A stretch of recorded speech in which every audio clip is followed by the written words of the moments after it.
pembahasan tema desain sosial gitu, yang notabene sampai hari ini kita berusaha mencari gitu, apa sih arti desain sosial gitu ya. Dan di sisi lain kami juga sudah mulai banyak gitu proyek-proyek perancangan penelitian yang kok kayaknya arahnya ini tidak pasnya kok mencari peluang baru gitu ya. Di sini desain sosial ini sebuah oase gitu ya, sebuah peluang baru, sebuah harapan baru lah untuk kami, sehingga kami bisa gitu ya terus mengembangkan bersama-sama. Oke, kira-kira saya sudah baca beberapa, sudah dikirimi materinya, saya pelajari sedikit gitu ya. Wah, luar biasa teman-teman. Jadi apa yang disampaikan Pak Andi selama kurang waktu 1 jam ini sangat menarik sekali gitu ya. Pasti ini di luar ekspektasi Anda semua tentang desain gitu ya.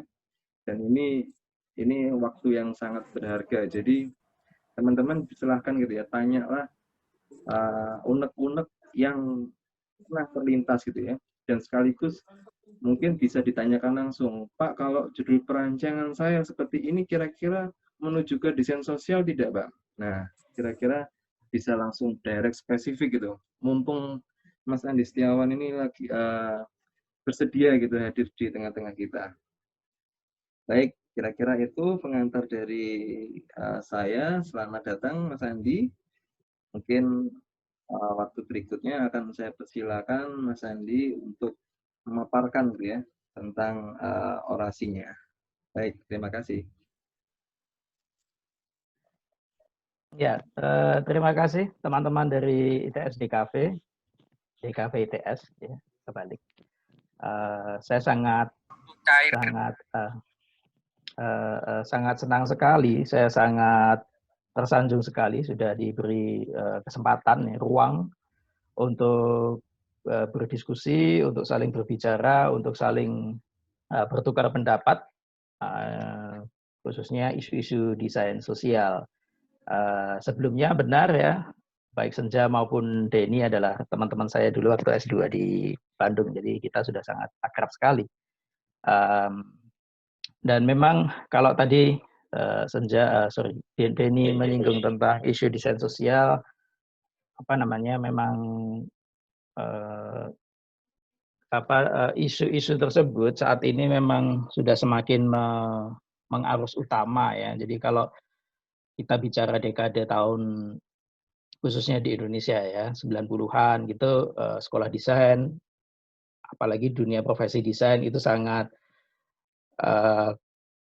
bicaranya selalu komoditas gitu ya, bicaranya selalu industri desain, tetapi memang saat ini sudah semakin kuat ada kesadaran bahwa desain tidak hanya berhenti pada memproduksi benda dan jasa untuk komersialisasi, tetapi juga punya tanggung jawab lebih untuk terutama untuk benar-benar ke manusia gitu ya, ke peradaban secara umum. Nah, pagi ini saya akan sedikit berbagi tentang apa yang sudah saya jalani ya, beberapa riset ataupun beberapa bacaan-bacaan yang sudah saya dalami, dan saya harapkan nanti bentuknya lebih ke obrolan ya setelah ini, memantik diskusi seperti yang dibicarakan oleh Denny tadi. Baik, saya akan coba share presentasi saya ya.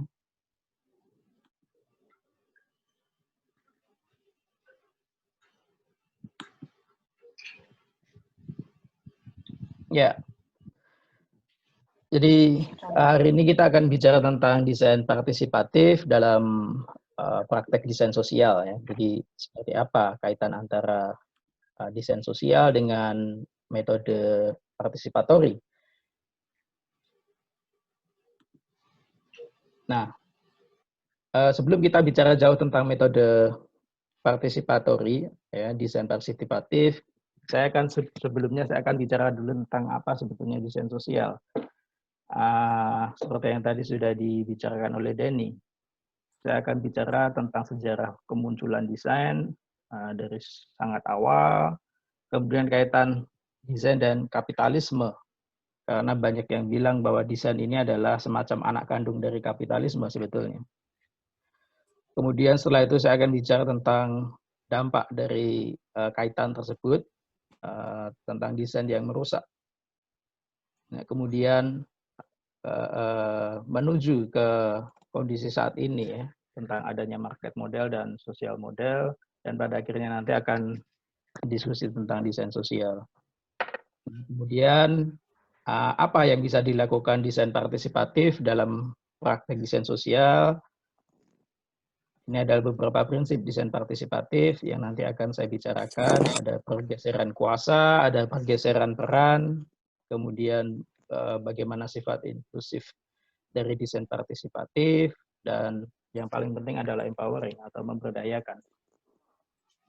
Baiklah, kita akan bicara dulu tentang apa itu social design. Ini ada beberapa definisi yang generik ya, yang sangat sederhana dari social design. Bisa kita baca, ada dua sumber di sini. A practice of design where the primary motivation is to promote positive social change within society. Itu kata Resnick. Kemudian dari Maryland Institute College of Art, dia bicara bahwa social design is a creative practice dedicated to understanding social problems and supporting position social change, positive social change. Ya. Ya, jadi kalau dari dua pemahaman ini, definisi ini ada kata kunci yang penting bahwa di social design itu ada promote positive social change. Jadi ada social change, ada perubahan secara struktur sosial yang menjadi lebih baik. Nah, itu butuh intervensi desain. Nah, itulah yang dinamakan social design. Tetapi pertanyaannya adalah kemudian, mengapa muncul desain sosial? Nah, ini yang akan coba kita telusur lebih dulu. Dan saya akan coba untuk berjalan sangat mundur dengan mencoba dari awal, kemunculan awal profesi desainer ini seperti apa gitu ya. Kalau kita membuka Google gitu ya secara cepat gitu desainer, maka muncul profesi desainer adalah semacam ini gambarannya ya, khususnya di Indonesia. Kalau kita bicara konteks Indonesia, ada desainer fashion, ini ada Avianti kebaya itu ya, kemudian ada furniture design, ada product design, fashion, dan juga grafis atau DKV. Inilah image yang akan tampil ketika kita browsing profesi desainer. Tetapi kita akan mencoba berangkat lebih awal, lebih dulu ya, bahwa ada kaitan yang erat antara desainer ya, profesi desainer dengan revolusi industri. Kalau kita bicara desainer, maka kita akan membicarakan profesi. Tetapi kalau kita bicara desain, itu sangat debatable. Karena ada yang bilang bahwa beberapa pendapat desain itu muncul ya sejak orang atau manusia peradaban awal menemukan alat. Jadi bahkan ada yang menarik sangat jauh ke belakang, desain muncul ketika orang membuat atau mencoba memodifikasi batu menjadi kapak perimbas. Nah, ketika sudah mulai produksi alat, disitulah desain muncul. Tetapi sebagai sebuah profesi, desainer belum tua-tua amat ya dibanding misalnya arsitek, itu yang sudah sangat awal ya, sejak peradaban Yunani sudah ada profesi arsitek misalnya. Nah, revolusi industri dipicu di Inggris pada awal abad 18 ini bertumbuh pada dua aspek sebetulnya, yaitu mekanisasi engine ya, mesin, dan tujuannya adalah untuk menaikkan produktivitas. Nah, kalau kita melihat beberapa image awal revolusi industri, maka temuan James Watt ya dengan mesin uapnya itu menggerakkan hampir seluruh lini produksi yang sebelumnya disokong oleh tenaga manusia atau hewan ya. Kemudian diganti dengan mekanisasi sehingga hasilnya adalah produktivitas naik. Salah satu milestone-nya yang terkenal adalah gambar di kiri bawah, itu adalah mesin pintal ya, oleh James Hargreaves, itu tahun 1767, itu yang merubah industri kain menjadi sangat luar biasa, apa namanya, produktivitasnya, menggantikan tenun manusia, tenaga manusia atau kuda waktu itu. Apa dampak dari mekanisasi ini? Ada seorang industriawan ya, yaitu Joshua Wedgwood ya. Dia adalah seorang pengusaha industri keramik ya, pottery. Karena mekanisasi dan apa namanya, produktivitas yang naik, maka banyak barang yang akhirnya gerai dia tempat jualan ya. Karena model industri sebelumnya itu orang menjual produk itu langsung di toko. Jadi selesai dibuat di workshop ya, di bengkel, kemudian langsung ditaruh di toko. Tetapi karena produktivitas naik, maka toko tidak lagi cukup untuk memuat produksi itu. Maka Joshua Wedgwood ini berpikir tentang katalog ya. Jadi ide ada di toko seperti yang sekarang kita kenal ya, di toko hanya menjual atau sedikit saja ya, kemudian yang banyak barang lain di gudang. Nah, ini diawali oleh Joshua ini, dan hal ini ternyata merevolusi cara produksi. Seperti apa? Nah, ini adalah gambaran dari kan ya, industrial product di sini. Kemudian ini adalah tokonya yang ada di kanan bawah. Dan yang sebelah kiri ini adalah suasana bagaimana bengkel ya. Karena waktu itu walaupun sudah ada mekanisasi, tetapi tetap ya membutuhkan para perajin ya atau craftsman untuk memproduksi barang-barang tersebut. Nah, karena keresahan dari Joshua inilah muncul profesi desainer sebetulnya. Jadi Joshua ini berpikir bahwa produk yang dihasilkan ya, yang dipajang di toko sebagai sampel itu harus sama persis ya dengan produk yang ada di gudang.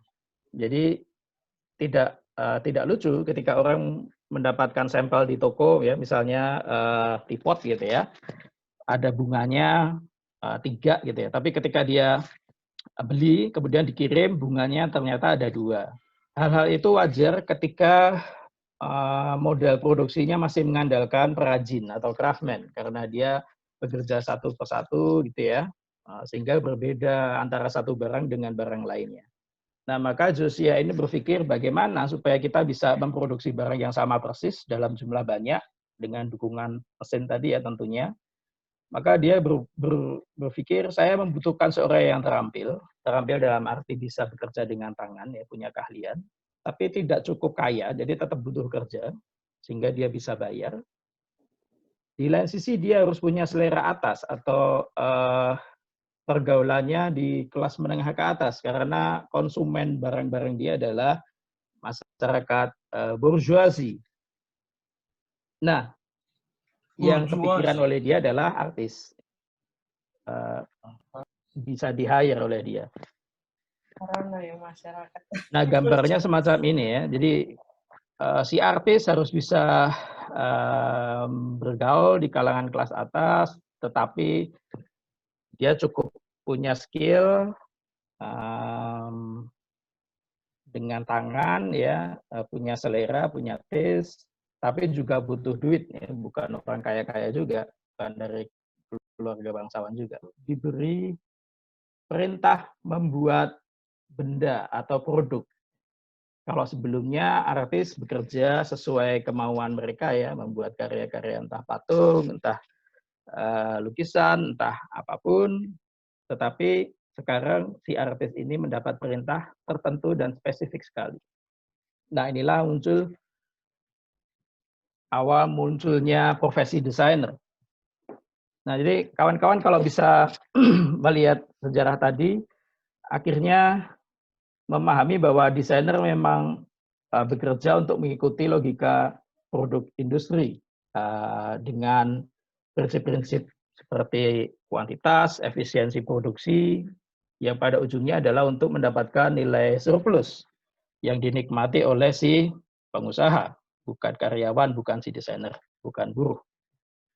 Nah, inilah kenapa sering dibilang bahwa desain ini sebenarnya adalah anak kandung dari industri, dan secara lebih besar lagi adalah anak kandung dari kapitalisme. Sehingga sejak awal prinsip-prinsip desain ini selalu tertumpu, apalagi desain modern ya, itu adalah efisiensi, fungsi, kemudian bagaimana bisa menjual lebih dan lain sebagainya. Ini adalah gambaran-gambaran yang sampai saat ini mungkin masih diajarkan di sekolah-sekolah desain, bukan hanya di Indonesia tapi juga di seluruh penjuru dunia. Nah, seiring berjalannya waktu, maka desain selalu bertumpu pada logika-logika kapitalisme untuk memperbanyak produk sehingga surplus nilainya menjadi semakin banyak, sampai suatu saat ada booming atau kejadian luar biasa ya pada era-era tahun 50-an, bagaimana dunia sudah sangat tercemar oleh konsumerisme.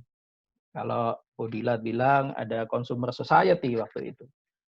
Nah, beberapa desainer itu juga sudah mulai mengeluarkan kritiknya. Misalnya Papanek, kalau kita melihat salah satu quote yang sangat sering diulang-ulang, saya yakin teman-teman juga sudah sering dengar, dia bilang tentang advertising design. Itu adalah yang dia kerjakan in persuading people to buy things they don't need, with money they don't have, in order to impress others who don't care. It's probably the funniest field in existence today. Jadi dia bilang semacam itu ya, bahwa desain iklan itu ya, advertising itu adalah mempengaruhi orang untuk membeli sesuatu yang dia atau mereka tidak inginkan dengan uang yang sebetulnya dia tidak punya, alias hutang ya, kredit hutang, untuk memberikan impresi atau kesan kepada orang yang sebenarnya nggak peduli juga ya. Dan dia bilang si Papanek ini bahwa profesi advertising genius ini adalah the funniest field, atau yang paling apa ya, funniest itu semacam suka bohong gitu ya, yang saat ini eksis. Gitu. Nah, ini ada sebuah pendapat juga yang lebih baru dari Caroline Begley. Dia adalah profesional desainer, logo design, branding, juga apa namanya grafis designer lah ya, yang saat ini masih aktif. Ini salah satu tulisan yang dia share, desain grafis dalam dunia nyata ya, di luar sekolah desain. Pada intinya hanya memoles produk yang dibuat oleh desainer industri. Ya.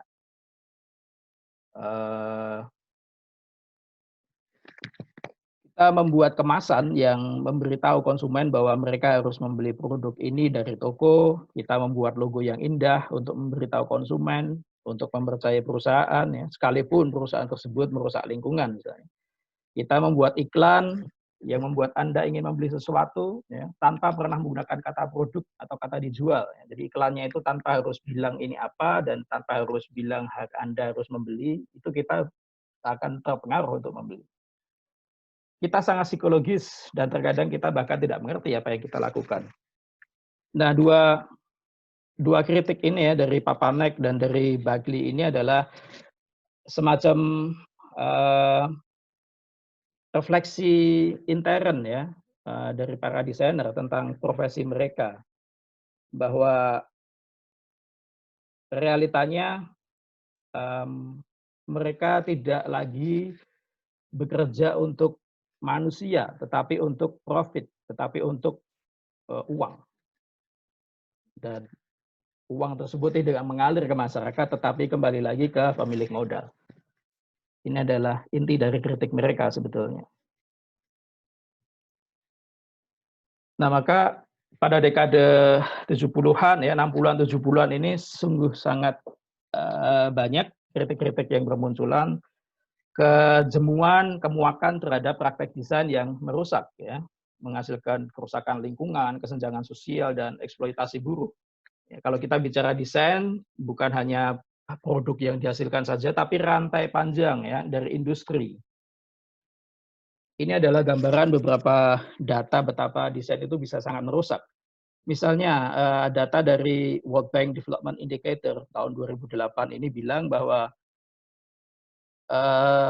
tentang konsumerisme ya, tahun 2005 itu orang yang paling kaya ya 20% itu dikonsumsi. What richest 20% consume. Ya, jadi konsumsi dunia ini itu hampir 76% itu dikonsumsi oleh hanya 20% orang yang paling kaya. Jadi bayangkan saja produk-produk desain yang kita hasilkan itu hampir semuanya ya 76% itu hanya untuk menyuplai kebutuhan orang-orang yang top ya, yang paling kaya. Dan sementara itu ya orang yang paling miskin ya itu hanya mengkonsumsi 1,5% dari produk global, konsumsi global. Anda bisa bayangkan bahwa larinya kemana ya produk-produk desain yang selama ini dihasilkan oleh desainer. Nah, di sebelah kanan ini adalah industri fast fashion. Kalau Anda tahu ya fast fashion, pakaian yang seasonable ya. Kalau di Barat kan ada 4 musim di Eropa. Jadi setiap musim mereka ganti koleksi ya. Kalau kita pergi ke toko pakaian, itu disebut industri fast fashion. Mereka memproduksi misalnya di musim panas, mereka jualan tank top, 3 bulan ganti, ke musim semi ganti lagi ya. Musim gugur ganti, nanti musim dingin mereka jualan hoodie, jualan sweater dan lain sebagainya, nanti ganti-ganti lagi. Nah, di industri fast fashion ini sangat merusak ya. Kalau Anda membaca data di sini, ini hanya di UK ya. Ada 235 juta item of clothing yang akhirnya menjadi sampah tiap tahunnya. Kemudian ada 700.000 benang yang dihasilkan dalam sekali pencucian, ini polutannya ya. Dan data-data yang lain, misalnya 1,2 miliar ton karbon emisi yang dihasilkan oleh industri fashion. Kemudian gambar di kiri bawah adalah eksploitasi dari pekerja anak ya, yang biasanya industri fast fashion di Eropa itu tidak memproduksi barangnya di sana, tetapi disubkonkan ke negara-negara miskin seperti Bangladesh, India, bahkan di Indonesia juga. Mereka memproduksi pakaian yang untuk dijual di sana dan untuk menekan harga akhirnya mempekerjakan buruh-buruh anak. Walaupun hal ini sekarang sudah menjadi concern dan mulai menjadi ditanggulangi ya. Tetapi era-era tahun 80-an, 90-an ini wajar sekali eksploitasi anak di dunia fast fashion, industri fast fashion. Kemudian di sebelah kanan juga eksploitasi pekerja oleh Apple, oleh produsen iPhone. Ini adalah beberapa protes yang dilakukan oleh karyawan Apple karena mereka merasa dieksploitasi oleh korporasi yang sangat kaya, yang sangat menghasilkan triliunan dolar tiap tahun, tetapi tidak atau kurang menetes ke karyawannya. Nah, maka 3 hal ini sangat bisa dikatakan benar terjadi bahwa tanpa adanya concern yang lebih, maka desain ini akan merusak. Nah, tetapi seperti yang saya bilang tadi, di era-era tahun 70-an, 60-an sudah muncul kesadaran untuk memperbaiki kontribusi desain terhadap peradaban. Beberapa penanda yang utama, misalnya didukung oleh kemunculan counterculture ya, tahun 60-an. Kemudian salah satu milestone pentingnya juga adalah Victor Papanek ya, yang ketika dia merilis buku Design for the Real World, Human Ecology and Social pada tahun 71. Kemudian mulai muncul isu desain yang ramah lingkungan dan desain yang bertanggung jawab.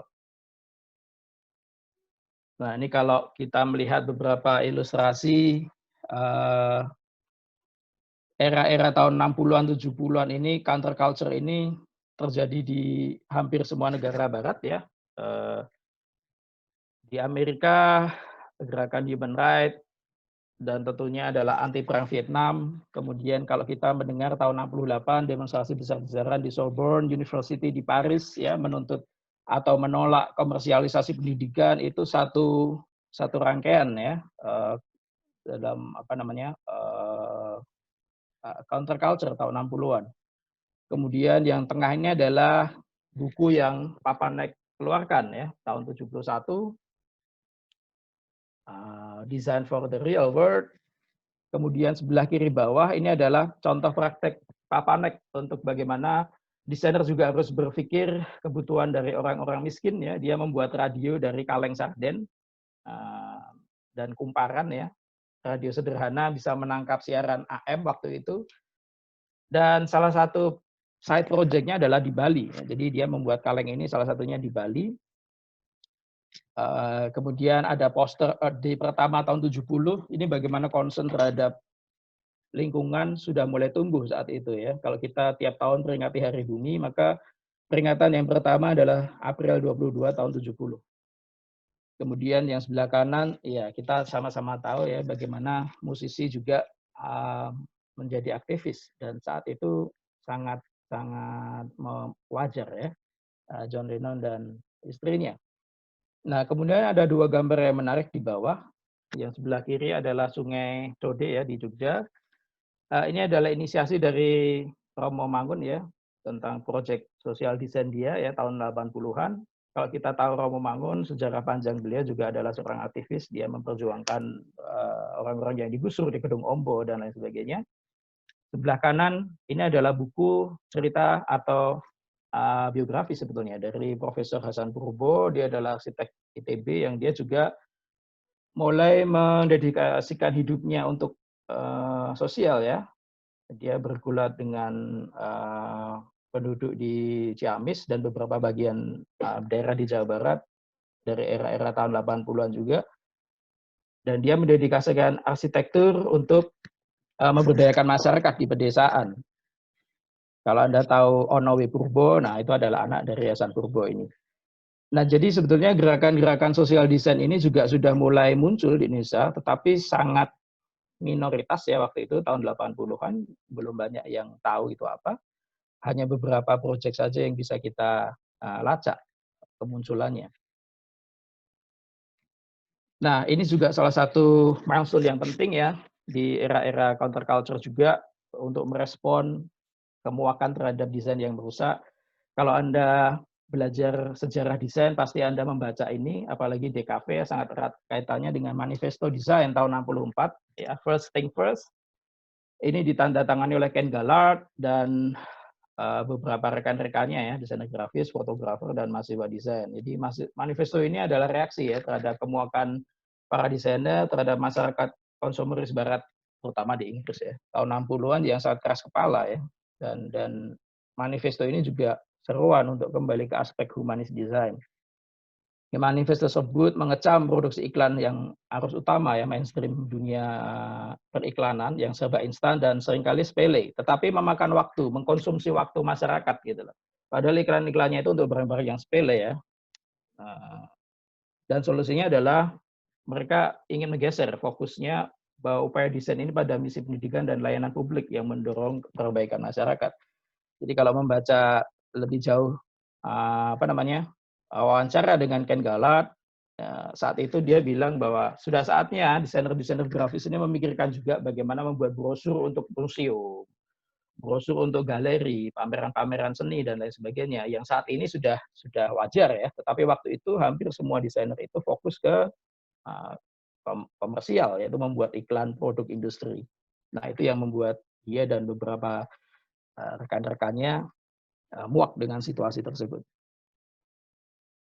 Nah, pada akhirnya apa itu desain sosial? Salah satu yang sering disitir adalah Victor Margolin. Ya, dia adalah seorang edukator ya, yang concern terhadap desain sosial. Dia membedakan dalam dunia desain ini ada dua jenis sebetulnya, market model dan social model. Di mana market model adalah fokusnya ya adalah creating product for sale ya, memproduksi barang untuk dijual. Sedangkan social model ini intensi utamanya adalah tujuan utamanya adalah satisfaction of human needs. Jadi yang harus digarisbawahi adalah kebutuhan manusia, bukan kebutuhan kapital atau modal. Akan tetapi dia bilang bahwa market model dan social model ini bukan sesuatu yang opposite ya, yang bertolak belakang bukan, tetapi hanya semacam dua kutub yang berbeda. Yang membedakan adalah prioritinya atau prioritasnya ya. Jadi Victor Margolin ini bilang bahwa market model ini juga bisa berpeluang untuk menghasilkan produk-produk yang sesuai dengan kebutuhan manusia. Tetapi biasanya di dalam logika industri, hal tersebut akan dikalahkan oleh logika kapital. Ya. Kalau kita melihat beberapa industri besar ya, misalnya apa Danone dan lain sebagainya sudah mulai banyak memproduksi produk-produk yang concern terhadap lingkungan misalnya. Walaupun kalau kita melihat lebih jauh lagi, kita juga bisa memperdebatkan ya apa yang mereka klaim, produk-produknya sudah ramah lingkungan dan lain sebagainya. Tapi paling tidak Victor Margolin bilang bahwa market model tidak selamanya 100% jahat, semacam itu bukan. Nah, kemudian kalau kita bicara tentang klasifikasinya ya, desain sosial ini menurut Armstrong dan teman-temannya ada 3 ya yang bisa dikategorikan sebagai desain sosial, yaitu inovasi sosial, kemudian desain yang bertanggung jawab, dan aktivisme desain. Ya, kemudian Markusen menambahkan satu lagi, yaitu gerakan sosial. Jadi kalau Anda mengamati di sekitar Anda ya, ada sebuah social movement yang bicara tentang sesuatu yang sepertinya di luar desain ya, misalnya tentang isu-isu buruh, isu-isu hak asasi manusia ya, isu-isu diskriminasi dan lain sebagainya ya, ketika sudah menjadi gerakan sosial, nah itu dibutuhkan juga intervensi desain, maka di situ pula desain sosial bisa ditemukan dan bisa digarap sebetulnya. Nah, tapi mengapa perlu desain partisipatif untuk menjalankan sebuah praktik desain sosial? Ini adalah bagian 2 yang akan kita bahas. Nah, kita akan sedikit bicara mundur lagi ya tentang desain partisipatif ini. Kemunculan awalnya adalah di Skandinavia ya, tahun 70-an, dan di Inggris lebih awal sedikit, tahun 60-an. Latar belakangnya adalah hadirnya sistem operasi komputer yang membuat peran pekerja sebagai penentu keputusan produksi ya menjadi berkurang karena digantungkan oleh komputer. Maka dibutuhkan upaya untuk mendesain sistem kerja produksi ya yang sudah terkomputerisasi dengan melibatkan pekerja. Dipengaruhi oleh ideologi sosialisme yang saat itu kuat posisinya di serikat buruh ya, baik di Skandinavia dan di Inggris. Nah, jadi rekan-rekan semuanya, tahun-tahun 60-an 70-an ini sudah mulai diintroduce komputer di sistem produksi di industri di Eropa. Nah, kalau kita mengetahui begitu ada komputer, maka beberapa hal tidak lagi membutuhkan keputusan dari manusia. Misalnya kalau kita bicara industri mobil misalnya, kapan ini misalnya kita bicara tentang catnya ya, kapan suhunya sudah pas dan tidak, itu bukan lagi keputusan manusia, tapi oleh algoritma komputer. Nah, di awal-awal munculnya komputer, ini para pekerja ya, ini resah ya, karena mereka tidak lagi bisa punya andil dalam sebuah rangkaian sistem produksi. Sehingga mereka merasa khawatir suatu saat akhirnya mereka akan didepak.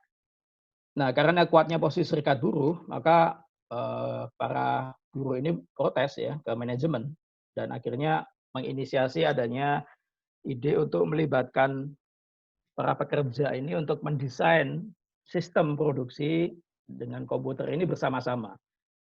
Jadi kalau sebelumnya ketika komputer ini mulai dikenalkan, itu yang mendesain hanya para programmer ya di belakang meja, kemudian mereka menghasilkan program dan dipakai oleh para buruh.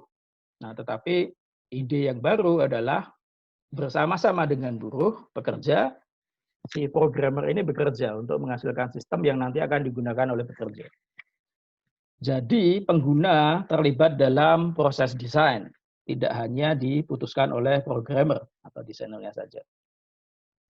Nah, ini beberapa proyek rintisan ya, pionir project desain partisipatif di Skandinavia.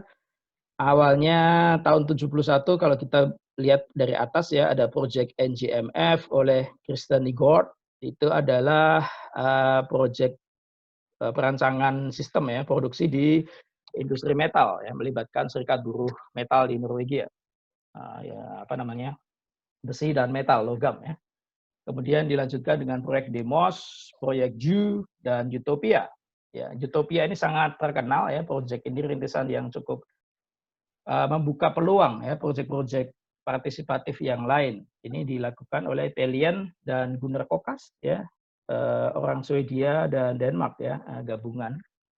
Tujuan utama dari proyek-proyek ini sebetulnya adalah give the end user a voice. Jadi pengguna akhir ini diberi ruang untuk bersuara, untuk juga didengarkan apa yang mereka inginkan dari sistem produksi industri yang dijalankan di manufaktur. Nah, ini ada beberapa ilustrasi bagaimana proyek Utopia ini dijalankan waktu itu ya. Proyek Utopia ini adalah kerjasama dengan serikat pekerja grafis ya, atau cetak waktu itu ya. Industri penerbitan, surat kabar, dan lain sebagainya di Nordik ya, di Skandinavia. Jadi tujuan akhirnya adalah bagaimana menciptakan sistem penerbitan ya, yang terkomputerisasi dan melibatkan para pekerja dalam menyusun sistem tersebut. Ya. Sehingga kalau Anda bisa melihat di situ mereka membuat semacam misalnya mockup laser printer ya, kemudian juga interface dari papan cetaknya misalnya. Nah, ini adalah sesuatu yang baru saat itu ya, karena biasanya sistem-sistem semacam ini selalu dihasilkan atau didesain oleh para programmer tanpa melibatkan para pekerja di lantai atau di bawah gitu ya. Tetapi Utopia Project ini berusaha menginisiasi bagaimana para pekerja percetakan ini juga terlibat dalam proses desain sistem penerbitan di industri grafis di sana. Nah, kemudian beberapa proyek tadi akhirnya menghasilkan beberapa prinsip dari desain partisipatif. Saya menyadur atau mereference ke Sander dan Steppers yang menghasilkan beberapa prinsip utama dari desain partisipatif. Yang pertama adalah adanya pergeseran kuasa. Kuasa atas apa? Yaitu kuasa atas membuat keputusan desain, ya, yang sebelumnya hanya dikuasai oleh desainer, kemudian bergeser ke bersama-sama dengan pihak-pihak yang terkena dampak desain. Misalnya kalau dalam industri atau arsitektur gitu ya, keputusan atas desain sebuah misalnya kawasan atau rumah susun misalnya ya, itu tidak hanya mutlak di tangan arsitek ya, tetapi juga melibatkan para penghuni rumah susun tersebut, misalnya semacam itu. Kemudian yang kedua adalah pergeseran peran, di mana ada dua yang disoroti, yaitu peran desainer ya sekarang menjadi fasilitator, kemudian peran user ya yang dulu hanya menerima produk atau jasa sebagai pihak yang pasif, sekarang menjadi aktif, menjadi co-designer yang bersama-sama dengan si desainer terlibat dalam proses desain. Nah, ini adalah gambaran bagaimana user menjadi co-designer dan desainer menjadi fasilitator. Kalau kita melihat sebelah kiri, itu adalah contohnya adalah proyek perancangan interior rumah sakit misalnya. Di situ melibatkan nurse, ya, perawat, kemudian juga tenaga medis yang lain untuk bagaimana mereka memberikan idenya, karena mereka yang terlibat sehari-hari menggunakan ruang-ruang di rumah sakit. Jadi user atau pengguna itu akan dianggap expert, ya, ahli dalam proses co-design. Kenapa mereka ahli? Karena mereka punya pengalaman di lapangan. Expert on the experience. Yang paling tahu bagaimana menggunakan sabun cuci tangan itu adalah si orang yang sering pakai sabun cuci tangan, bukan desainer. Sebaliknya, desainer adalah fasilitator. Fasilitator apa? Fasilitator proses kreatif. Ya. Jadi desainer ini dituntut saat ini untuk menghasilkan baik tools maupun metode untuk memfasilitasi potensi kreatif dari user. Nah, ini adalah gambaran bagaimana perbedaan antara metode desain yang klasik ya, klasikal atau tradisional desain metode dan partisipatif. Kalau Anda melihat sebelah kiri, maka U atau user itu hanya dianggap sebagai objek untuk diriset, ya, objek untuk diteliti oleh researcher atau desainer, ya. Dalam beberapa kasus researcher dan desainer ini adalah satu orang. Ditanya, diteliti, ya, dengan background teori, kemudian akan masuk dalam sebuah data, ya, atau think tank data, dan kemudian menghasilkan laporan, dan akan dari laporan tersebut, ya, desainer akan bekerja untuk menghasilkan desain. User atau pengguna tidak lagi terlibat. Nah, tetapi dalam partisipatif method, ya, co-design, user, researcher, dan designer itu ada dalam satu meja, mereka sama tinggi, ya, equal, mempunyai peran yang sama, dan mereka bekerja sama dalam sebuah siklus, ya, atau bekerja tidak linear, ya, tetapi selalu berulang, gitu, ya, dan dibantu dengan alat, ya, atau tools.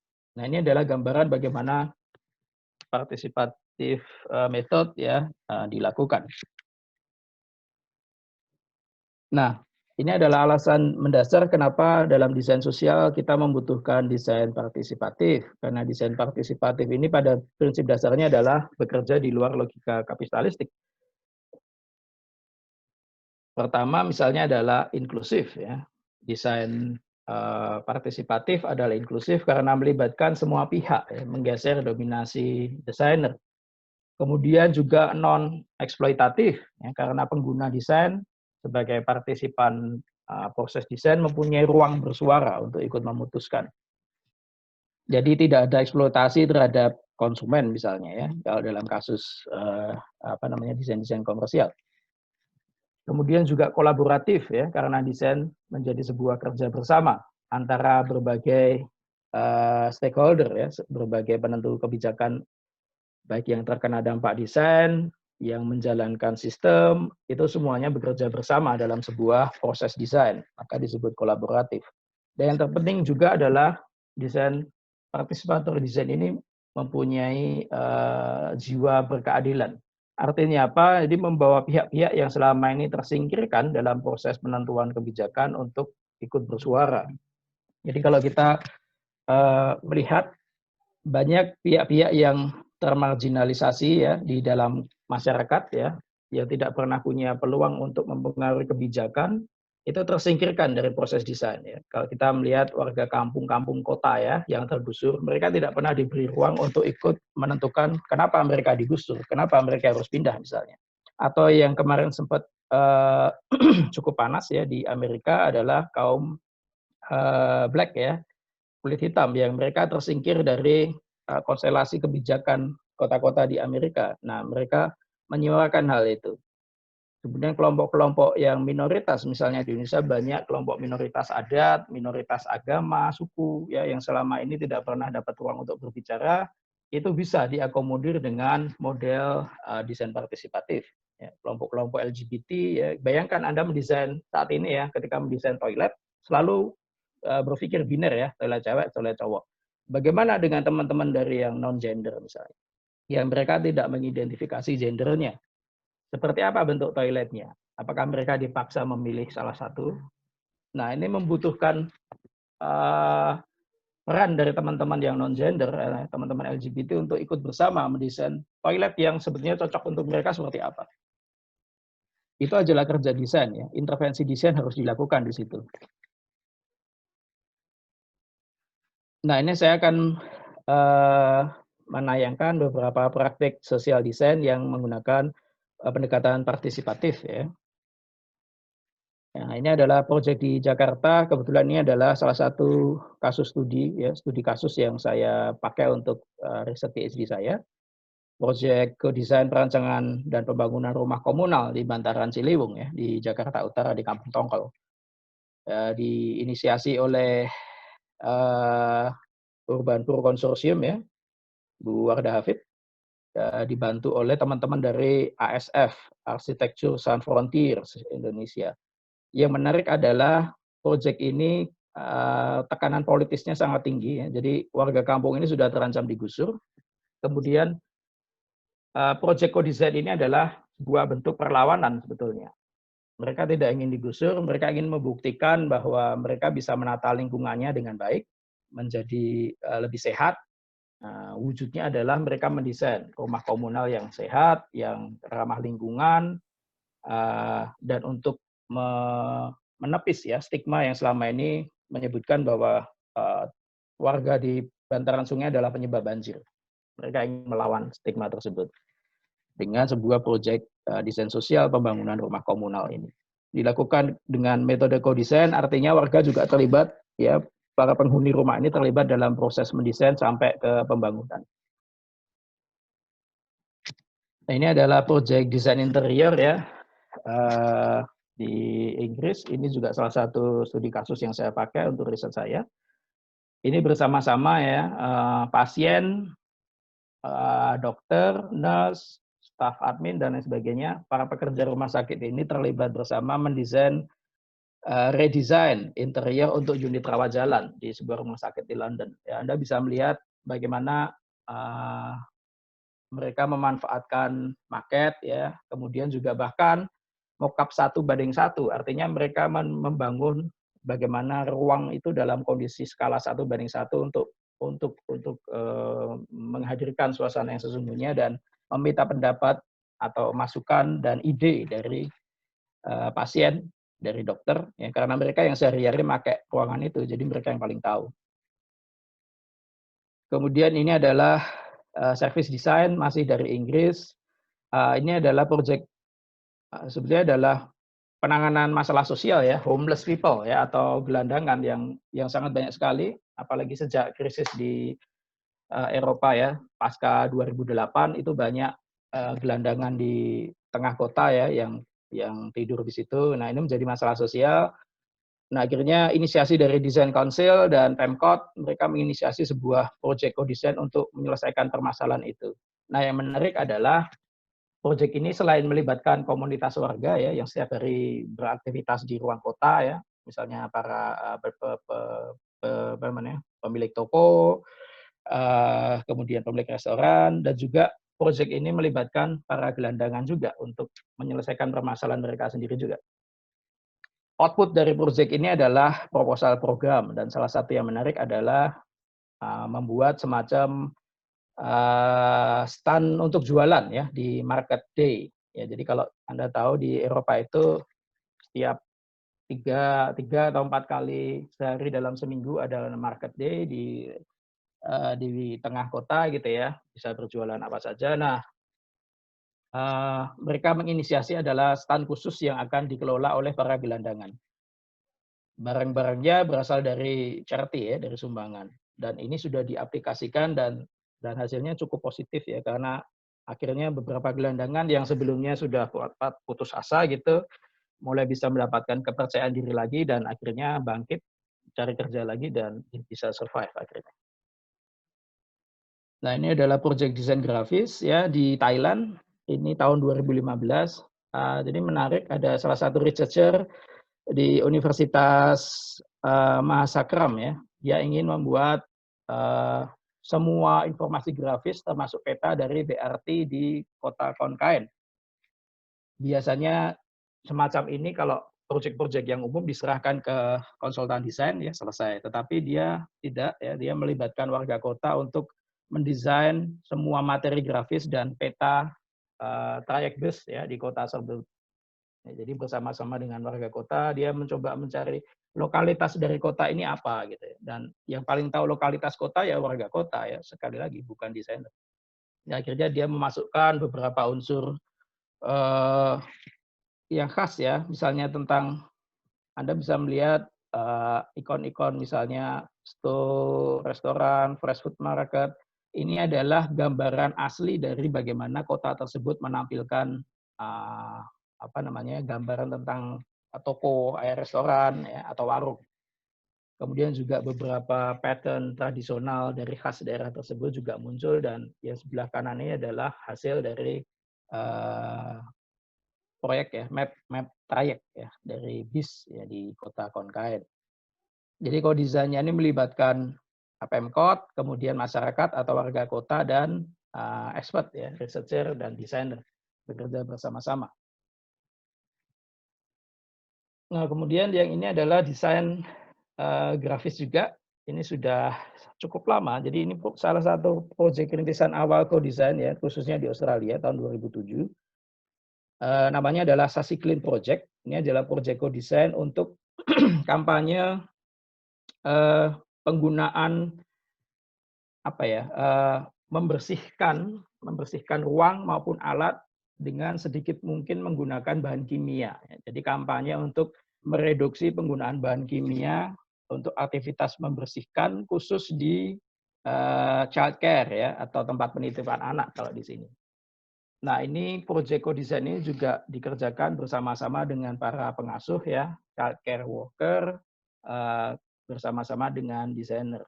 Mereka sehari-hari yang paling tahu kondisi kerja di tempat penitipan anak, maka mereka dilibatkan untuk bersama-sama mendesain kampanye untuk penggunaan, meminimalisir penggunaan bahan kimia untuk aktivitas membersihkan ruang maupun alat.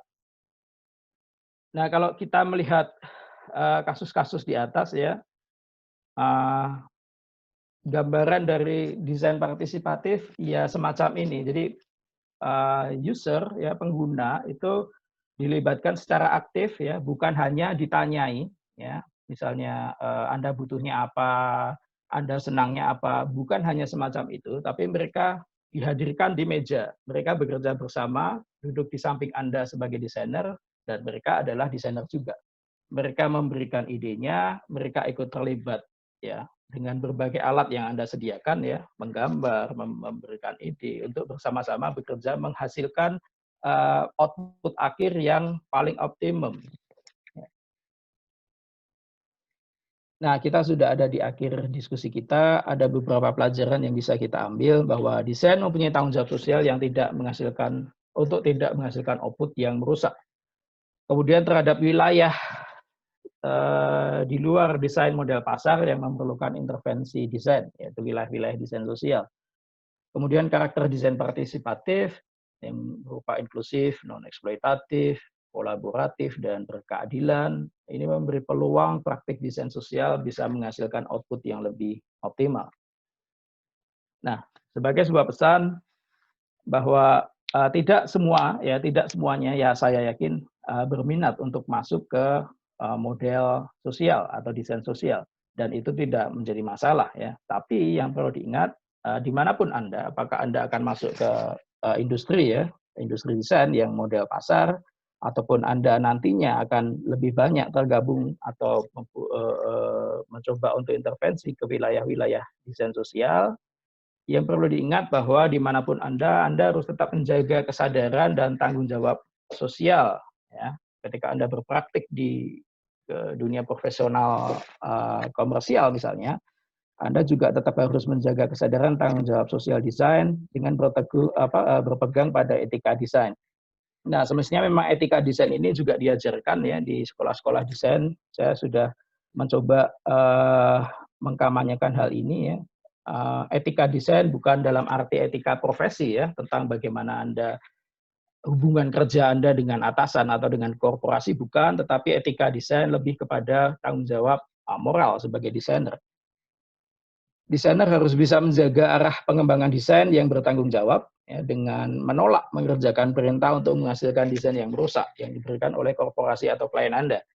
Jadi kalau Anda misalnya mendapat penugasan dari atasan Anda atau dari klien Anda untuk menghasilkan desain-desain yang merusak lingkungan, desain-desain yang mendiskriminasi kelompok tertentu misalnya, atau desain-desain yang menghasilkan kebencian misalnya, itu Anda wajib untuk menolak. Nah, tetapi pada realitanya kita butuh uang kan ya, dan kita posisinya sangat lemah biasanya desainer. Untuk itu ada sebuah solusi atau ada sebuah tawaran untuk memperkuat posisi tawar para desainer ini dengan berserikat ya.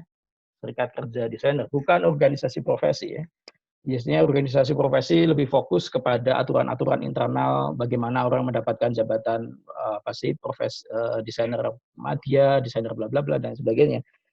Tetapi serikat kerja desainer ini adalah sebuah lembaga independen yang memperjuangkan posisi tawar pekerja di hadapan korporasi ya, dalam hal menegakkan etika desain dan ideologi desain yang bertanggung jawab. Nah, ketika Anda berserikat, maka Anda akan menjadi lebih kuat dan mempunyai posisi tawar yang lebih kuat di hadapan korporasi. Sehingga arah desain, walaupun Anda bekerja di model pasar, tetapi tidak serta-merta harus tunduk pada logika kapital. Saya kira itu ya yang bisa saya sampaikan. Selebihnya mari kita bisa diskusi bersama-sama. Terima Oke. kasih. Baik, terima kasih Pak Andi. Kita kasih applause dulu mungkin ya. Mohon maaf putus-putus ya Pak ya. Suara saya putus-putus. Enggak ya? Mas, aman. Lancar. Bagus Oke. Mas suaranya. Keren banget. Mas. Mau nyanyi dulu, nyanyi dulu. Enggak. Ya, nanti aja pas live. Baik, kita cukup lengkap Mas Andi untuk menyampaikan gitu ya sampai terakhir, bahkan pesan-pesan juga disertakan gitu. Ini benar-benar guru gitu ya. kayak Pak Guru gitu ya. Jadi di terakhir ya dipeseni anak-anaknya, ayo ini gitu ya. Baik, mari kita buka sesi diskusi teman-teman. Saya persilakan untuk mengajukan pertanyaan. Saya cek tadi di kolom chat masih ada dari Ersilia. Ada pertanyaan seperti ini Mas Andi. Di Indonesia apakah dalam pembuatan desain, baik tata kota maupun grafis, sudah secara partisipatif melibatkan user dalam penyusunan konsep hingga realisasi desain atau partisipatif? Atau justru malah menerapkan model klasikal? Kira-kira itu pertanyaannya. Mungkin kalau mau ditambahkan dari Ersilia, monggo. Saya persilakan. Selamat pagi, Assalamualaikum warahmatullahi wabarakatuh. Terima kasih Mas moderator atas Monggo. waktunya. Halo Mas Andi, pertanyaan saya cukup simpel, yaitu udah dibacakan sama Mas Denny ya. Salam kenal Mas Denny ya. Salam kenal. Yaitu tentang kalau Mas Andi pandangannya gimana nih, kalau di Indonesia ini khususnya, melihat sebuah realisasi desain itu sudah melakukan atau menerapkan secara partisipatif atau masih klasikal. Demikian, terima kasih. Wassalamualaikum warahmatullahi wabarakatuh. Waalaikumsalam. Oke, silakan Mas Andi. Ya, terima kasih. Jadi Bu Kak Ersil ini adalah kolega saya sih, pengajar di UNS sebetulnya. Terima kasih Ersilia. Jadi kalau kita melihat praktek di Indonesia memang harus diakui, apalagi untuk proyek-proyek publik ya, pembangunan pengembangan kawasan kota misalnya, atau proyek-proyek grafis ya, kampanye-kampanye dari pemerintah misalnya, kampanye cuci tangan pakai sabun 3M dan lain sebagainya. Kita harus sadar bahwa di Indonesia prakteknya masih pengadaan proyek ya. Jadi negara dengan sistem pengadaan itu sudah sangat rigid mengatur bagaimana misalnya lelang untuk proyek-proyek yang di atas 50 juta harus dilelang ya. Kemudian harus ada rantaian panjang proses lelang sehingga menghasilkan konsultan desain, kemudian kontraktor, dan pendekatan ini sama sekali tidak partisipatif. Sampai saat ini saya boleh bilang bahwa masih sangat top down proyek-proyek yang dilakukan di Indonesia. Karena landasan hukumnya juga belum mengakomodir. Walaupun ya beberapa proyek sudah mulai diinisiasi, artinya Pemkot berusaha melibatkan warga ya untuk mengerjakan proyek-proyek tertentu dengan menunjuk konsultan desain yang paham tentang metode partisipatif. Misalnya di Solo ada proyek kemarin itu adalah rumah susun ya, penyusunan rumah susun di bantaran Sungai Kali PP, kali yang lewat di tengah Solo. Nah ini juga ada teman-teman dari Arkom ya, arsitek komunitas yang dilibatkan oleh Pemkot untuk mencoba menginisiasi masukan dari warga. Tetapi bentuknya juga ya kita memang harus sadari tidak mudah untuk mengubah kebijakan dalam seperti membalik tangan gitu ya. Apa yang dilakukan masih sangat terbatas gitu ya. Tapi ini sudah sebuah langkah maju sebetulnya. Kemudian juga kalau kita mendengar beberapa ide di Jakarta ya, ada namanya proyek CAP ya, saya lupa singkatannya, tapi intinya itu adalah pembangunan kampung ya dengan melibatkan warga ya yang diinisiasi oleh Ruja Institute misalnya. Jadi intinya hampir sama ya, melibatkan warga kampung untuk menata kampung mereka walaupun masih inisiasi awal. Tetapi dari proyek-proyek tersebut ya terjadi apa? Setelah masuk dalam implementasi itu regulasi belum bisa ditembus. Jadi regulasinya masih sama. Setelah masuk ke project implementation project, maka akan ada lelang lagi. Kemudian ditunjuk kontraktor. Dan kontraktor yang bekerja itu adalah ya itu saja sebetulnya. Dan mereka sama sekali tidak paham pendekatan partisipatif. Jadi hasil yang dihasilkan oleh proses sebelumnya misalnya, itu ya sudah hilang ya. Akhirnya kontraktor membangun lagi seperti as usual. Jadi memang mungkin masih agak panjang ya tahapan untuk benar-benar diimplementasi pada dataran pemerintah ya. Tetapi yang bisa kita inisiasi adalah kampus. Ya. Kampus punya peran besar ya untuk mencoba menginisiasi proyek-proyek penelitian seperti yang Senja lakukan ya dengan mural di mana Senja kampung. Lupa namanya. Kenjeran, Cumpat Kenjeran. Iya di Kenjeran. Ya. Nah, saya pikir apa yang dilakukan Senja ini cukup menarik ya karena sekali lagi bahwa kampus punya peran strategis ya untuk mencoba menginisiasi proyek-proyek yang kecil ya skopnya tapi real gitu ya. Ada experience yang nyata bahwa warga terlibat untuk mengurusi wilayahnya ya. Misalnya Anda kalau di kemarin sempat banyak sekalian kampung wisata, ada kampung batik, ada kampung sepatu dan lain sebagainya. Itu butuh intervensi untuk promosi misalnya. Nah ini teman-teman grafis ini biasanya ya masih klasik kerjanya ya, mencoba mencari data di lapangan, diolah, kemudian menghasilkan kampanye, poster, leaflet dan lain sebagainya, tanpa coba melibatkan bagaimana sih pedagang batik atau pengrajin batik yang ada di kampung situ ya, yang pengen diangkat itu apanya sebetulnya. Seringkali desainer tahu, wah ini yang artistik adalah sudut ini, ya ini kita foto, kita tampilkan. Padahal mungkin bukan itu. Ya, jadi semacam itu, ya, masih agak jauh. Tapi harus optimis dengan kampus. Siap. Terima kasih. Kita lanjutkan, mungkin kita buka lagi sesi pertanyaan teman-teman. Ini beberapa dari, ingat ada 2 materi gitu ya, dari desain sosial, satu lagi adalah desain partisipasi. Jadi silakan teman-teman menanyakan 2 hal tersebut gitu ya. Karena sekilas saya memang melihat banyak sekali judul-judul tugas akhir dari teman-teman ini Mas Andi gitu ya.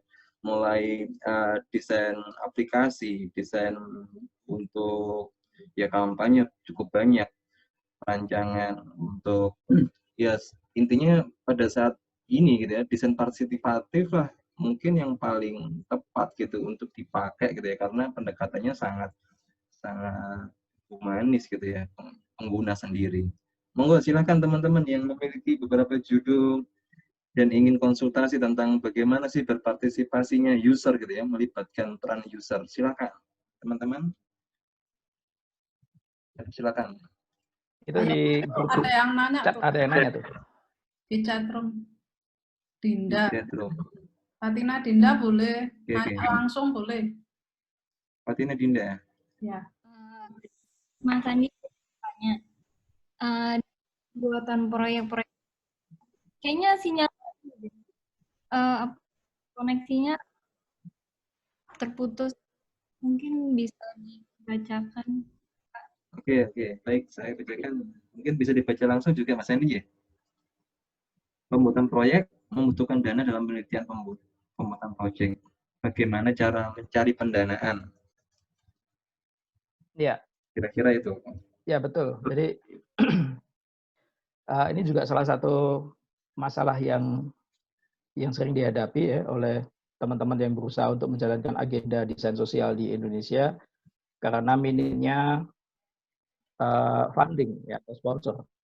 Tetapi sebetulnya kalau kita bicara proyek yang besar, misalnya tadi yang di Kampung Tongkol gitu ya di Jakarta, itu begitu jejaring organisasi non-profit itu bekerja, akan sangat banyak badan-badan dunia yang concern terhadap masalah sosial dan mereka akan memberikan dana yang yang luar biasa besar, dan karena mereka sadar bahwa hal-hal itu memang layak untuk dilakukan.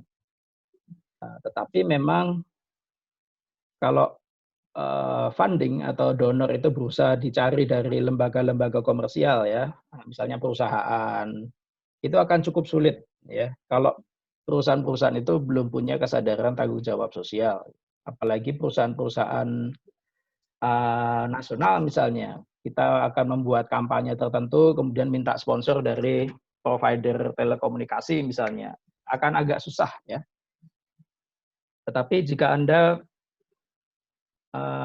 mencoba terjun dulu ke NGO misalnya, jadi rata-rata yang concern terhadap desain sosial, ini dengan sendirinya akan berjaring dengan LSM-LSM yang concern terhadap masalah itu. Misalnya Anda ingin membuat kampanye tentang sungai ya, kebersihan sungai, kualitas sungai di kota gitu. Maka akan ada beberapa LSM yang fokus ke kualitas sungai misalnya. Nah, itu bisa digandeng. Gitu. Ada backup pendana misalnya. Ada kualitas sungai misalnya. Nah, kita punya backup Anda backup pendana. Atau kalau Anda pasti akan ada di dana untuk riset untuk hal-hal tersebut. Nah, itulah gunanya riset sebetulnya. Kampus memberi dana riset itu sebaiknya memang fokusnya ke arah sana sebetulnya. Sehingga kendala dana itu bisa diatasi. Nah, itulah kenapa saya bilang tadi universitas itu sangat strategis perannya untuk mempromosikan agenda-agenda sosial desain ini. Itu ya saya kira. Oke, baik. Cukup Mbak Fatina, Dinda. Iya, terima kasih Pak.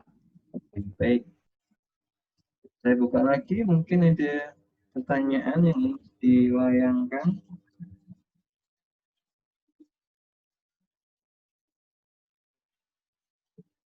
Silakan, monggo yang punya kendala apapun gitu ya dalam ini tadi kaitannya dengan universitas gitu, berpeluang sekali gitu ya. Jadi ini mungkin melalui anak-anak TA ini juga gitu ya, dan konseptual ini memiliki peran penting gitu ya, khususnya untuk masuk di desain partisipatif sama atau desain sosial. Oke, ini masuk dari Atika. Mungkin yang sedikit menarik yang kampanye co-design tadi, apakah ada batasan partisipasi user untuk menentukan hasil dan perancangan desain? Jadi kira-kira dalam prosesnya. Ya, oke, kira-kira bagaimana tadi? Ya, terima kasih Atika ya pertanyaannya. Jadi betul, level dari partisipatif ini beragam ya. Saya lupa memasukkan satu referensi ya. Ada yang selalu dipakai yaitu dari Arnstein, dia punya namanya ladder of participation. Bahwa partisipasi itu ada jenjangnya ya. Tidak semua manusia itu bisa serta-merta ya, semua partisipan maksudnya. Tidak bisa serta-merta dalam tanda petik dipaksa untuk kreatif menghasilkan ide desain gitu ya. Jadi ada levelnya. Jadi level yang paling rendah adalah mereka ikut untuk diberi informasi. Mereka sekedar mengetahui. Kemudian naik ke level berikutnya, mereka ikut membuat, ya, mengcopy dari apa yang desainer buat misalnya. Terus naik-naik sampai pada akhirnya mereka benar-benar menghasilkan ide dan ikut menentukan keputusan-keputusan desain. Jadi disitulah tugas desainer sebetulnya untuk memetakan sebetulnya partisipan ini seperti apa gitu loh. Ketika partisipan masih sangat awam, ada sedikit hal yang bisa dilakukan untuk mengedukasi mereka, membekali dengan beberapa tool sehingga mereka bisa ikut berpartisipasi. Nah, ketika memang partisipannya sudah siap, maka pertanyaannya sampai sejauh mana tidak ada batasan. Bahkan mereka bisa menggantikan peran sebagai desainer. Dengan catatan tadi ya, kalau memang partisipannya memang sudah menguasai problem dan mereka punya kreativitas, dibantu tools ya, dibantu alat, itu bisa. Tetapi jika memang mereka belum sampai ke taraf itu, maka akan menjadi kontraproduktif. Proses kodesainnya akan berputar-putar saja nanti. Dan nanti lagi-lagi intervensi desainernya akan menjadi dominan lagi. Nah, maka yang diperlukan adalah memetakan dulu partisipan seperti apa, kemudian menyusun strateginya. Sampai sejauh apa sih sebenarnya partisipan ini? Apakah sampai menghasilkan ide awal, kemudian setelah itu desainer lebih dominan, atau memang bisa benar-benar sampai akhir dia ikut menentukan keputusan-keputusan desain. Dan pada beberapa proyek memang bisa. Jadi desainer sampai akhir dia bahkan mengevaluasi output yang sudah dihasilkan itu, kemudian menguatkan lagi, siklus lagi. Ya memang sepertinya memang harus ada materi co-design dulu yang diberikan ke mahasiswa ya sebelum mereka mencoba untuk proses-proses partisipasi TA misalnya. Saya pikir menarik memang untuk TA mencoba misalnya mengintroduce materi desain partisipatif ini di mencoba metode mata kuliah dulu sampai introduce seri.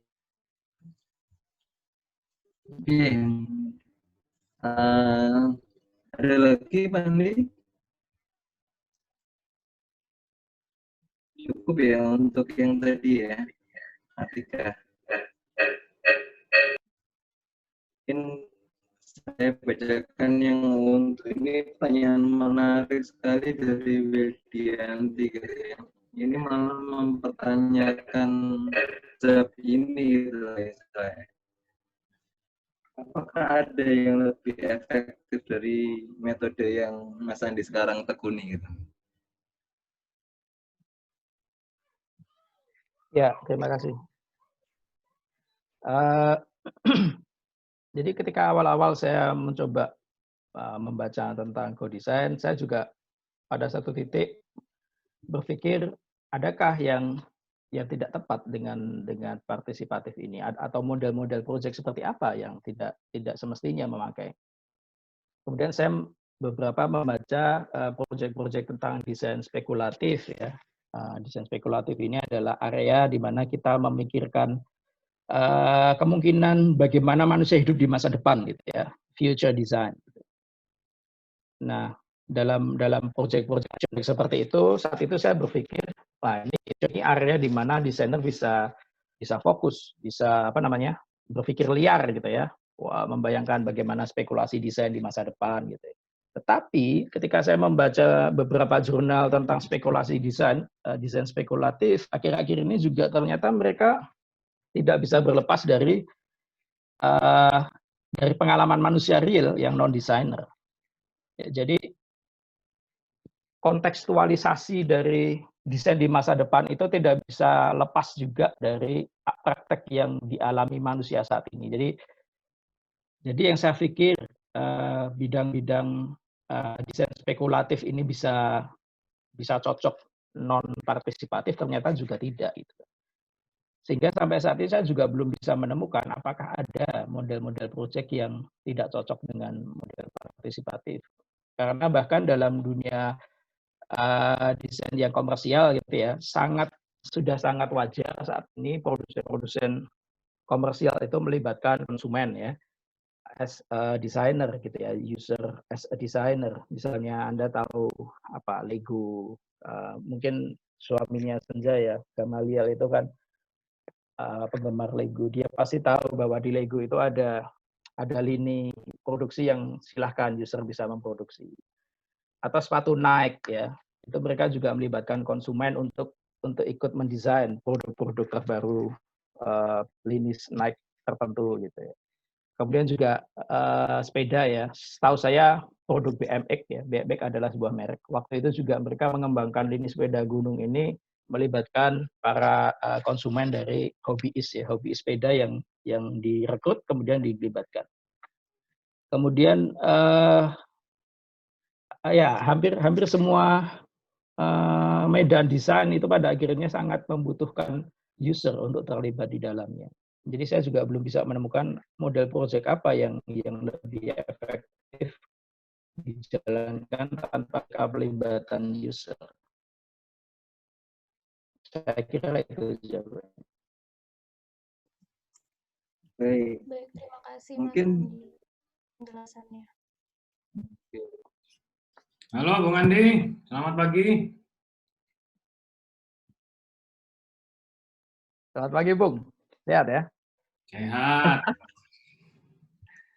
Ini aku mau komentar dikit dari penjelasannya tadi bahwa desain partisipatif itu kan kalau menurut penjelasan tadi kita runut panjang. Pertama punya kuncinya itu adalah bagaimana memahami sosial atau analisis sosial. Jadi desainer harus punya kemampuan untuk menganalisis sosial, mempunyai teori sosial yang cukup mumpuni untuk melihat sampai mana dia mau melangkah atau dia punya keperpihakan terhadap suatu isu atau suatu bentuk ketidakadilan dalam situasi yang melingkupi iklim kerja desainer gitu loh. Jadi mungkin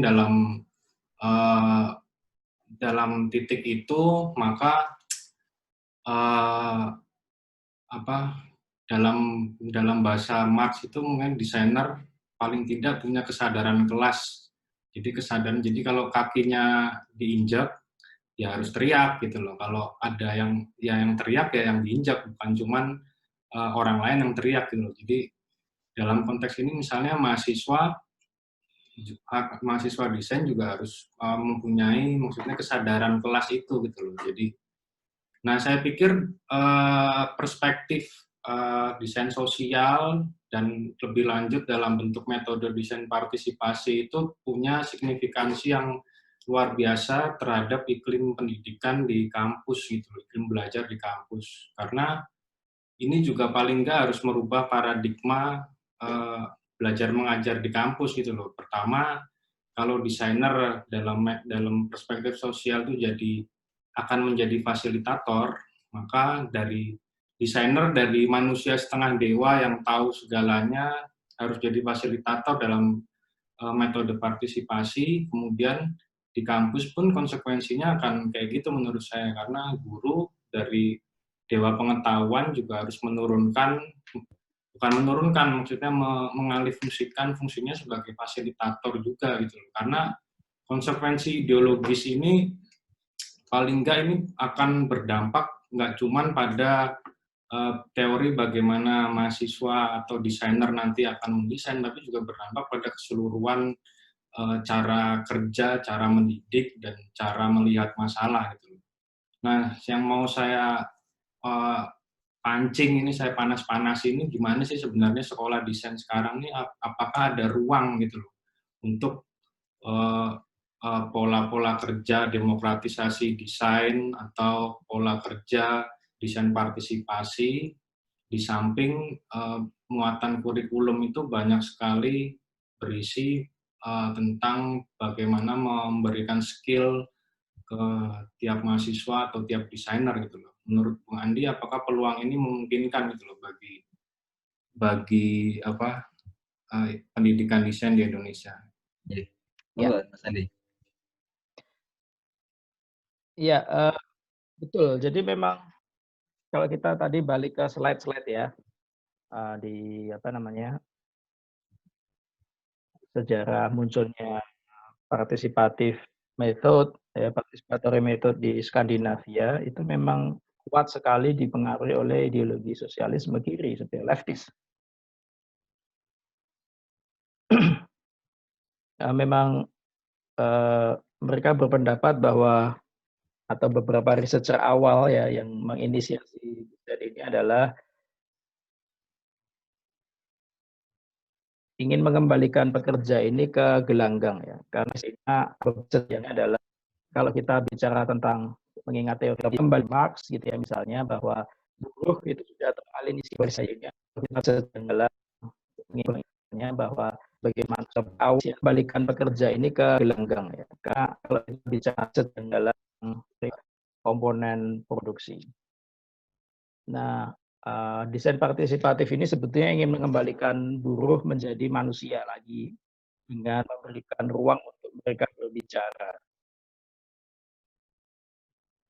Nah, dan beruang sebetulnya kalau kita bicara lebih jauh, kesadaran kelas yang dimaksud oleh Gama tadi memang bagaimana menduduki bukan sebetulnya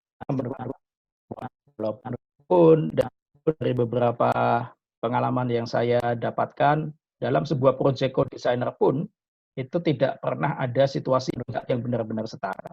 Sangat sulit sekali untuk melepaskan seperti yang Denny bilang tadi, kerelaan ya, bahwa desainer itu tidak menguasai sama sekali gelanggang yang dia hadirkan. Gitu. Beberapa studi kasus yang saya amati ya di Inggris, kemudian di Belanda itu pun yang namanya kesetaraan posisi ini sulit sekali untuk didapatkan. Nah, tetapi bahwa harus ada ruang bagi user untuk terlibat dalam proses penentuan keputusan, sehingga di situ tidak ada lagi kelas ya, karena kan kalau kita bicara tentang mark itu berusaha, idealisasi itu yang berusaha dicapai dalam proses desain partisipatif. Dan saya selanjutnya akan mencoba menyoroti ya bagaimana kemudian dengan pendidikan desain gitu ya. Apakah kita kalau ingin bertransformasi ke arah situ ya, menghasilkan lulusan yang sebagai fasilitator dalam sebuah proses desain itu apakah siap dengan kurikulum yang selama ini kita jalankan? Ya saya bilang tidak.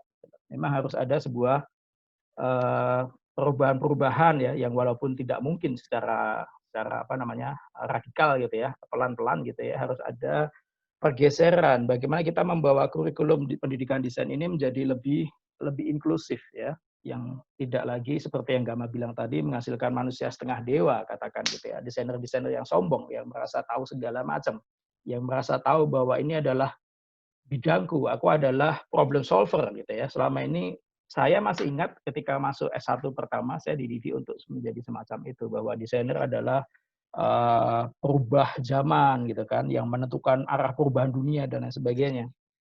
Kita menjadi manusia obrolan dan lain sebagainya. Nah, paradigma semacam ini yang seharusnya mulai direduksi dan mencoba menghasilkan kurikulum yang lebih inklusif, yang lebih membawa desainer ke tengah masyarakat, ke tengah user, ke tengah pengguna. Nah, saya studio, ketika mengerjakan proyek studio itu harus ada konteks. Ya. Maksudnya adalah proyek-proyek yang dikerjakan itu ada kaitannya dengan konteks real di sekitarnya ya, bisa di kota yang sama atau di kota lain gitu ya. Saya ingat ada perancangan yang concern ke arsitekturnya, ada anak-anak yang concern dengan kampanye promosi program tersebut, di anak-anak grafis, ada anak-anak yang lebih ke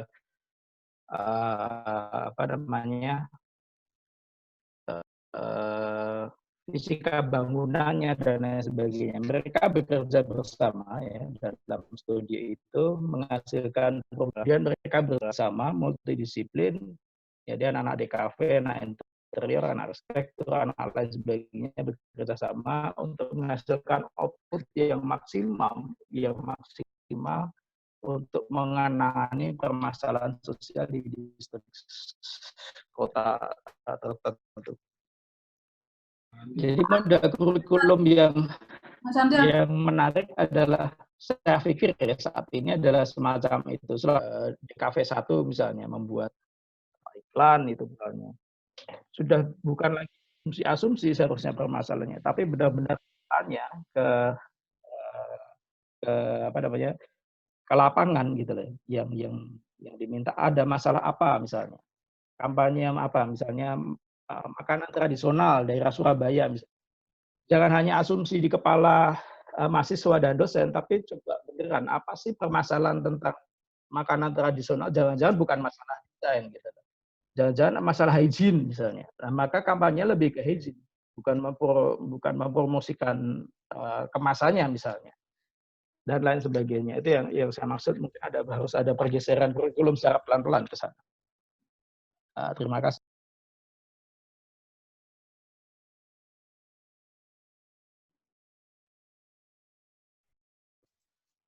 Oke, baik. Mungkin ya beberapa menit itu mungkin agak putus-putus ya. Ya, di Mas Andi tadi agak putus-putus. Oke, cuman kalau bisa lanjutkan, ada pertanyaan di chat dari Mas Andreas Adil.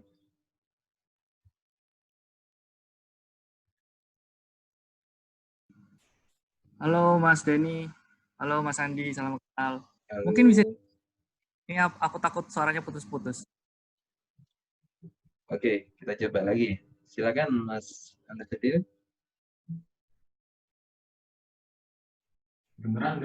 Kedengeran Andre. Halo Andre. Lanjut Andre. Halo ya. Lanjut Andre. Lanjut ya. Saya. Ya, silakan Andre. Oke.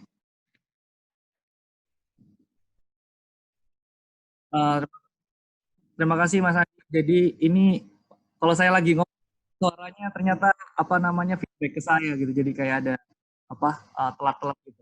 Cuman saya lanjut ya ke pertanyaan. Menarik banget sih materi dari Mas Andi dan saya kayak banyak belajar kembali soal desain sosial gitu. Cuman ini saya ada beberapa pertanyaan. Jadi yang ada dua. Jadi yang pertama adalah dari contoh kasus desain sosial di beberapa negara tadi Mas Andi, itu bagaimana sih posisi dan peran dari pemerintah gitu? Apakah mereka sebagai pemberi proyek gitu kan? Ataukah juga mereka sebagai inisiator? Itu yang pertama. Terus yang kedua, untuk di Indonesia sendiri ini bagaimana Mas Andi melihat peran dan posisi pemerintah dalam sebuah proyek desain sosial gitu? Karena sebenarnya kita tahu sendiri kalau misalnya tadi memang menggantungkan terhadap perusahaan yang emang dia intensinya adalah komersil, pasti kan akan susah gitu karena akan diukur keuntungan dan kerugian gitu. Dan sebenarnya yang paling mungkin adalah ketika pemerintah memiliki intensi untuk membantu masyarakatnya. Dan gimana sih kalau misalnya menurut Mas Andi di Indonesia itu sendiri seperti apa gitu. Terima kasih. Ya, terima kasih Andre. Jadi kalau dalam beberapa proyek yang saya tampilkan tadi, misalnya yang dua-duanya di Inggris ya tadi, satu di Australia, itu peran dari pemerintah ada sebagai inisiator, kemudian di beberapa yang lain adalah sebagai partner ya, atau dia pemangku kepentingan juga. Nah, khusus di Inggris itu memang sudah ada regulasi ya, namanya Locality Act ya. Jadi Locality Act itu dia tawarkan kota itu harus melibatkan warga. Itu sudah diketok palu sejauh-jauh hari. Ada regulasi semacam itu. Dia ada tuntutan konstitusi yang mengharuskan warga dilibatkan. Cuman sejauh apa, nah itu nanti beda-beda. Nah, itulah mengapa proyek-proyek misalnya tadi ya penanggulangan masalah inisiasi dari Pemkot atau tidak gitu loh untuk melibatkan warga dalam menyelesaikan permasalahan itu. Lain lagi pengalaman di Swiss misalnya. Di Swiss lebih gila lagi. Swiss adalah negara yang sangat terkenal dengan voting ya. Jadi apapun selalu ada warga harus selalu dilibatkan, warga kota terutama. Referendum. Ya, jadi Swiss itu negara yang oke, kita mau bikin terminal, referendum dulu, warga dilibatkan. Swiss itu jauh lebih gila lagi. Nah, bagaimana dengan di Indonesia? Ya memang seperti yang tadi saya sempat jawab untuk RC. Halo? Halo Mas Andi. Halo. Ya, sorry, kayaknya koneksi saya yang drop nih. Enggak, satu Indonesia kok. Ini satu Indonesia pakai drop. Tenang saja. Monggo, monggo, monggo. Apa dinyalain coba Masih sampai. kameranya Mas Andi, coba Bung. Ya, jadi itu ya, saya pikir butuh intervensi politik pada akhirnya jawabannya untuk mempengaruhi DPR dan DPRD menyusun regulasi yang mewajibkan pelibatan warga. Ya, pemerintah mau tidak mau akan menjalankan pendekatan partisipatif dalam menyusun setiap kali ada kebijakan. Saya pikir itu, Andre. Mas Andi boleh nyalakan ini kameranya. Coba.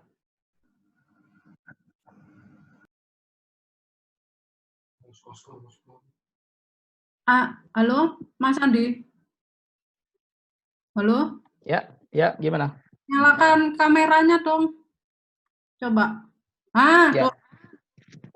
Ya, jadi tadi itu apa Mas Andre itu kebetulan ketua ADGI chapter Surabaya. Mas Oke. Ya, udah mulai Mantap. ini industri juga ini, dia itu mewakili suara-suara praktisi yang ya seperti itu. Mungkin itu Pak Denny, lanjut Pak Kosko itu kayaknya mau bertanya. Pertanyaannya ini Pak Andi, di chatroom itu Pak Kosko bertanya, terima kasih pemaparannya, mungkin bisa diulang lagi prinsip dasar desain sosial atau desain partisipatif, terutama dalam hal metode desainnya. Saya rasa sudah waktunya pembelajaran desain melibatkan pengetahuan tentang etika desain. Saya sependapat dengan ini, dan analisis sosial seperti yang juga digelisahkan oleh Pak Gamaliel. Pertanyaan saya, kenapa desainer sudah bergabung menjadi bagian dari kelas pekerja atau kesadaran kelas, padahal dikenal adanya desain sosial atau partisipatif yang menggambarkan berlangsungnya kebersamaan dengan masyarakat. Begitu, Mas Andi.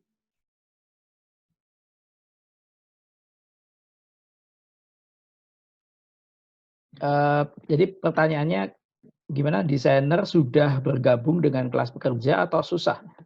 Pertanyaannya Susah ya? Gabung menjadi bagian susah bergabung. Ya. Padahal sudah ada desain sosial partisipatif yang menggambarkan berlangsungnya kebersamaan dengan masyarakat. Ya, terima kasih Pak Kosko ya. Jadi menarik sekali dan cukup jeli amatan yang Bapak lakukan. Sebetulnya ini bukan hanya eksklusif dari desainer yang susah bergabung ke kelas pekerja. Kalau kita mengamati fenomena di kota-kota di Indonesia, itu kalau gitu ya, pekerja kelas kerah itu mereka tidak mau disebut sebagai buruh ya. Karena ini kalau kita melihat konstelasi yang lebih panjang adalah bagaimana Orde Baru menempatkan posisi buruh ini diperlemah ya, menggantinya dengan karyawan atau pekerja. Nah, akhirnya ini melanda hampir semua pekerja-pekerja di Indonesia ya, yang merasa bukan di dalam pabrik itu mereka enggak disebut buruh. Padahal sejatinya mereka buruh, termasuk desainer. Setiap orang yang bekerja dengan mendapatkan bayaran dari orang lain kan buruh sebetulnya. Nah, sehingga ya dan enggan bergabung dengan kelas buruh. Nah, ini makanya apa yang saya bilang tadi, mulai diperlukan pergeseran kurikulum ya, yang untuk menghasilkan kurikulum yang lebih inklusif. Kurikulum. Semoga bisa didengar ya. Terima kasih. Kita tambah mendemnya nih suara nih, Bung. Bisa tapi agak delay gitu suaranya. Jadi mungkin kita akhiri dulu, jadi karena mungkin masih belum bisa ini ya, lancar. Baik, mungkin teman-teman mohon dipersilakan untuk membuka kamera. Kita akan closing acara ini gitu. Semoga acara ini bisa bermanfaat. Terima kasih Pak Andi Setiawan. Terima kasih juga untuk teman-teman sekalian yang sudah menyempatkan waktu dan untuk saling berbagi di sini semuanya. Saya berharap semuanya bisa menangkap apa pesan yang ingin disampaikan Mas Andi Setiawan. Oke, silakan dibuka open kameranya. Mungkin Mbak Talita bisa didokumentasikan. Nah, ini Baik, saya kembalikan ke Bu Senja untuk acara ini. baik. Terima kasih Pak Yana sudah menggiring diskusi putus-putus siang ini ya. Mohon maaf kalau ada kesulitan sinyal dari saya, dari Pak Andi, dari Pak Yana ya. Nah, ya ini lucu gitu, nggak apa-apa. Ya. Ini kayaknya seru dan semoga tadi ya kita tidak patah semangat dan ternyata ada pendekatan dan cara lain untuk membuat merancang desain yang wah ini kayaknya seger ya tadi ada contoh-contoh dari Pak Andi ini ya. Jadi terima kasih untuk teman-teman semua, silakan diunduh materinya ya Pak Andi ya, sudah saya bagi. Jadi Anda bisa baca ulang di situ. Nanti Anda bisa juga cari di YouTube subscribe yang punya Pak Andi itu Lab Desain Sosial ya. Itu ada berapa seri Pak Andi? 10 seri. 10 seri itu bisa dilihat lagi teman-teman dan tuh pembicaranya macam-macam. Jadi malah Bung Andi ini kayak Kick Andy. Jadi Bung Andi jadi penyulutnya saja, jadi moderator itu. Jadi malah pembicaranya dari luar 10 orang itu. Nah, itu seru-seru juga, Dok. Macam-macam. Menarik sekali. Bisa dilihat. Baik, mungkin Pak Andi ada yang mau disampaikan ke teman-teman, silakan loh. Mumpung nggak putus loh. Ayo. Iya, terima kasih kepada semua yang sudah berpartisipasi dari ITS, DKV ITS, Senja, Denny, dan juga rekan-rekan semuanya ya, tenaga pengajar dan ya semua yang hadir di sini. Dan memang saya sedang bersemangat juga untuk mendesiminasikan tentang ide-ide atau isu-isu desain sosial ini supaya desainer bisa lebih punya kontribusi yang real terhadap kehidupan nyata manusia. Itu saja, terima kasih. Baik, terima kasih. Nampaknya kita memang harus berjumpa lagi kapan-kapan supaya tuntas rindunya dan ngobrolnya. Saya senang sekali hari ini. Terima kasih teman-teman DKV, teman-teman dari luar DKV yang sudah datang hari ini. Semoga tetap bikin bersemangat ya hari ini ya. Kita punya pengalaman yang berbeda gitu, yang lain gitu, mengalami hal yang lain. Terima kasih semuanya, saya akhiri ya, teman-teman. Terima kasih ya. Sampai jumpa ya. Dadah. Ya, sampai jumpa. Izin mohon diri. Terima kasih, Bu. Dadah, makasih. Pak, makasih, Bu. Terima kasih, Pak. Makasih, Bu. Yuk, sampai jumpa.